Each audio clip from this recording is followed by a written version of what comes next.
están, amigos? Y bienvenidos a un nuevo episodio de Ojos de Perro Chusco. Yo soy Sam y esta vez pues les tengo una crítica, un libro versus película muy particular, ya que esta es una película y un libro latinoamericanos, específicamente peruanos. Es la primera película peruana y primer libro versus película peruano también que hago, así que a ver cómo me sale.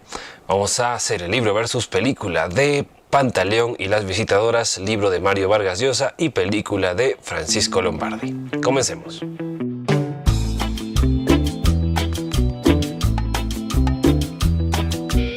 Comencemos con lo bueno del libro. Redacción creativa. Aunque cuesta algo de trabajo seguir la trama si no has visto la película, la lectura se ve agilizada por la casi ausencia de descripciones. Toda la historia se cuenta mediante diálogos con brevísimas explicaciones, cartas militares, transcripciones y hasta artículos de periódico, permitiendo al lector armar la historia con la poca información que le proporciona el escritor y dejando a su imaginación unir los cabos sueltos. Crítica social. En todo el relato se nota la crítica hacia los cultos, la disciplina militar, la lujuria latente en cada persona, sea este un soldado, un general, un cura dentro del ejército, un locutor de radio, un alcalde o simples civiles. Te muestra cómo un servicio de prostitución eficiente puede hacer tambalear las grandes, vacías e hipócritas bases morales de una sociedad conservadora. Historia equilibrada. No se puede calificar como una comedia, pero tampoco un drama. La historia va danzando entre ambas vertientes, dándonos momentos de risa, momentos de llanto, momentos melancólicos, etc. La historia se desarrolla a un ritmo preciso y no se sienten muchos puntos muertos en la trama. Pantaleón Pantoja. El personaje de Pantaleón es muy interesante. Es fascinante ver cómo este personaje va mezclando su devoción por el ejército con una obsesión insana por lograr sacarle todo el potencial al servicio de visitadoras. Vemos la deformación de este personaje mediante sus escritos, lo que nos permite una visión mucho más íntima de sus preocupaciones y pues de su, como dije, de su deformación progresiva. La Hermandad de la Cruz. Toda la trama del culto que nace en Iquitos es una escabrosa historia de terror secundaria que incluye crucifixión de animales, niños, ancianos, consumo de sangre y la aparición de un supuesto mártir que incluso llega a ser crucificado por los miembros de su propio culto. Toda esta trama es por sí sola una muy buena historia de terror que le da al libro un tono algo mucho más oscuro. Vamos con las escenas destacadas. La conclusión de la trama de la hermandad y sus sacrificios me pareció muy buena. Excelente como Mario Vargas Llosa cierra esa trama. La carta de una ex visitadora a la esposa de Pantaleón. Las diversas violaciones y obscenidades que se producen en el ejército antes de la entrada de las visitadoras. Los testimonios finales donde los diversos personajes están teniendo sexo con las visitadoras casi hacia el final del relato, o con las ex visitadoras mejor dicho. El discurso de Pantaleón durante el funeral de la brasileña en este caso es también muy emotivo, muy fuerte, tiene un gran mensaje. Ahora vamos con lo malo del libro. Por su ambición en la forma de redacción o de innovar la forma de redacción de esta novela, la trama queda algo confusa sin un material de referencia previo, como fue en mi caso la película. Alguien que se enfrente al libro sin una referencia puede perderse o aburrirse en la trama. No desarrolla mucho sus personajes secundarios. Creo que este tema parte también de la forma de redacción. No deja espacio para descripciones o pensamientos de los personajes secundarios más que en contadas ocasiones, y esto hace que queden como personajes algo planos, con notables excepciones como son el Sinchi, quien en sus discursos nos da una imagen muy clara de lo que es pues este presumido locutor de radio. Las pesadillas. Hay capítulos donde se describen las pesadillas que va teniendo Pantaleón y funcionan como una especie de pausas o de cambio entre el ritmo de redacción que estás llevando o el estilo de redacción que estás llevando hasta ese momento, porque estas pesadillas, las descripciones de estas son muy densas y confusas. Estas partes para mí ralentizan el ritmo de lectura y quedan un poco fuera de lugar en el estilo de redacción elegido para esta novela. Ahora vámonos con lo bueno de la película. De nuevo, Pantaleón Pantoja.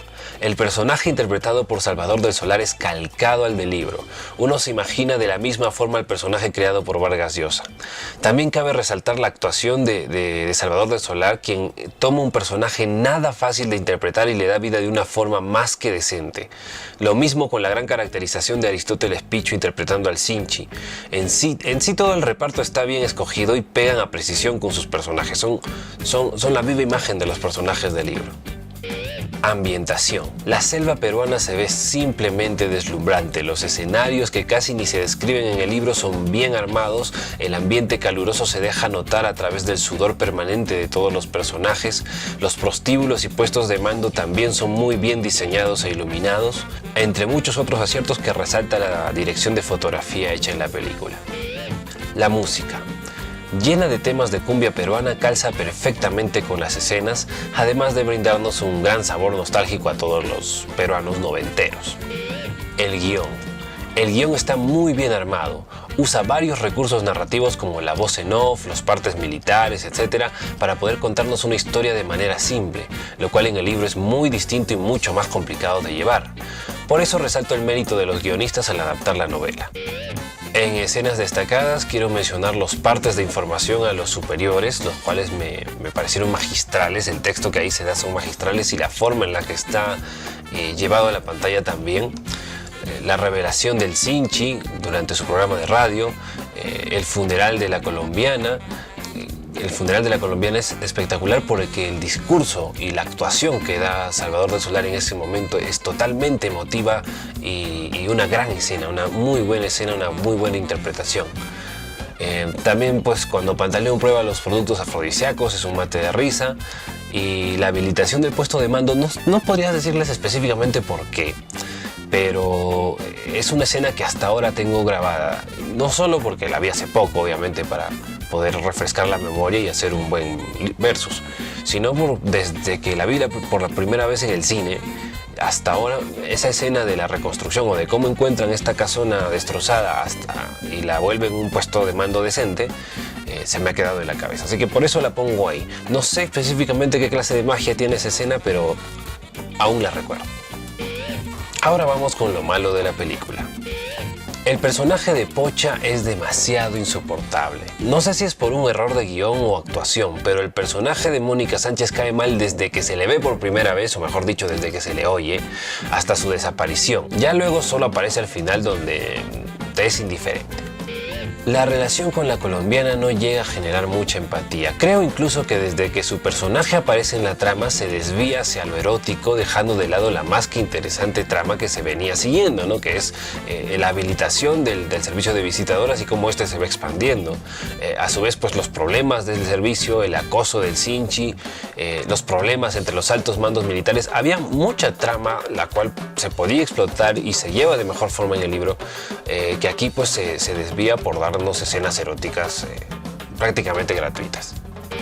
La escena del asalto al barco es muy corta y se resuelve demasiado rápido. No tiene el golpe dramático necesario. A mí se me hizo, ya entraron a asaltar el barco, la colombiana se ha muerto, y ya está. O sea, no se me hizo lo suficientemente seria, lo suficientemente wow, que es una muerte, ¿no? Es algo mucho más impactante, ¿no?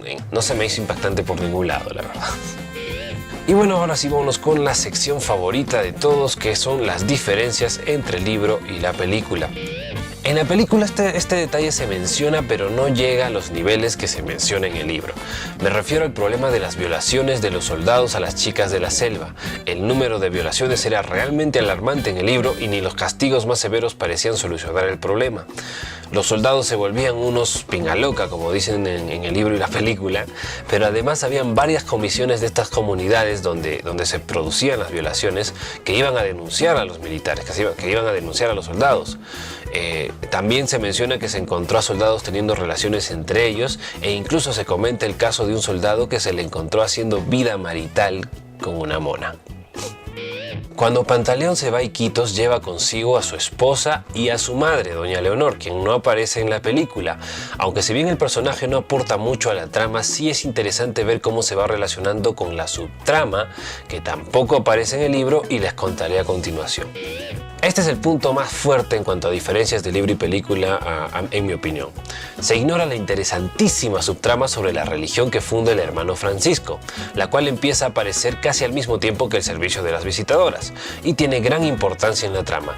Es más, va ganando importancia a medida que se avanza y complica mucho más las cosas para los militares. Incluso la mamá de Pantaleón, como dije hace un rato, doña Leonor, se vuelve una ferviente fanática, lo que provoca fuertes roces con Pocha. Pero ustedes se dirán, ¿qué es esta religión? Bueno, bueno, es una secta que aparece en la selva que trae este hermano Francisco y comienza a ganar adeptos.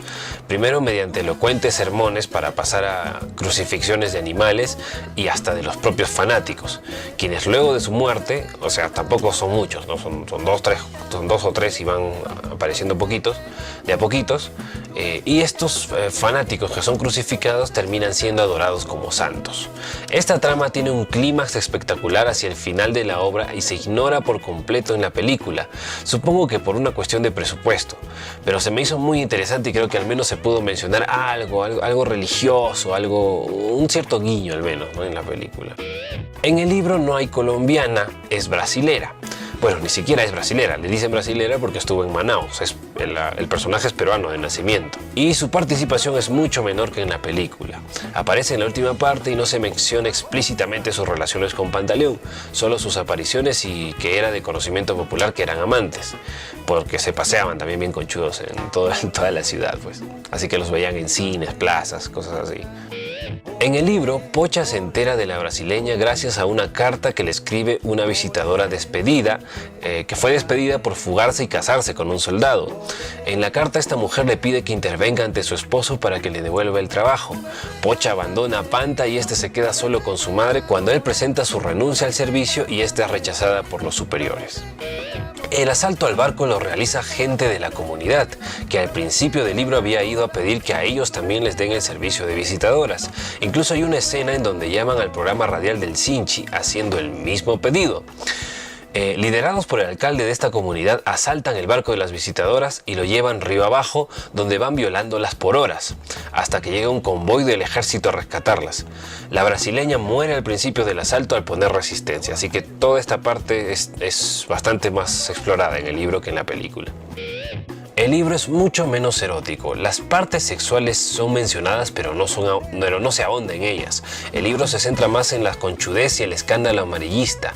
Es una crítica social constante a la hipocresía militar, civil, periodística, religiosa, moral. Todo esto se resume de manera sublime cuando los villanos o quienes se oponían al servicio comienzan a copular con las ex visitadoras una vez terminado el servicio, ¿no? Una vez que se bajaron el servicio. Esta escena es especialmente emotiva. Incluso creo que es el giro final que te deja muy claro el mensaje de la obra. Conclusión. El ganador sin duda es el libro de Mario Vargas Llosa. Aunque la película hace un muy buen trabajo adaptando una trama muy complicada de adaptar al formato audiovisual, mutila demasiado el contenido que pudo haberse aprovechado mejor que las escenas eróticas que ya bueno, había bastantes ahí. Se nota que hubo una mano muy comercial tras el corte de esta interesante trama. Más allá de eso, el mayor error de la película es no mostrar, con la fuerza que tiene el libro, el mensaje contra la hipocresía y falsa moral que abarca a todos los personajes, incluyendo a Pantaleón. Es ahí donde el libro sube un nivel más y se convierte en una pequeña pero genial sátira, mientras que la película se queda en una muy buena comedia dramática. Y bueno gente, eso fue todo por hoy. Espero que como siempre se hayan divertido, entretenido e informado. Si tienen alguna duda, consulta o sugerencia, ya saben que pueden contactarme a través de las redes sociales. Recuerden también que cuando llegue a los 666 suscriptores tendremos un hangout dedicado al tema del terror, del cine de terror, de libros de terror y de suspenso y de estas cosas macabras, gore también, ¿por qué no? Y bueno, ojalá ayúdenme a llegar pronto. Eso ya será cuando llegue a los 666 suscriptores. Por ahora me despido de ustedes, yo soy Sam y nos vemos la próxima vez. Chao a todos.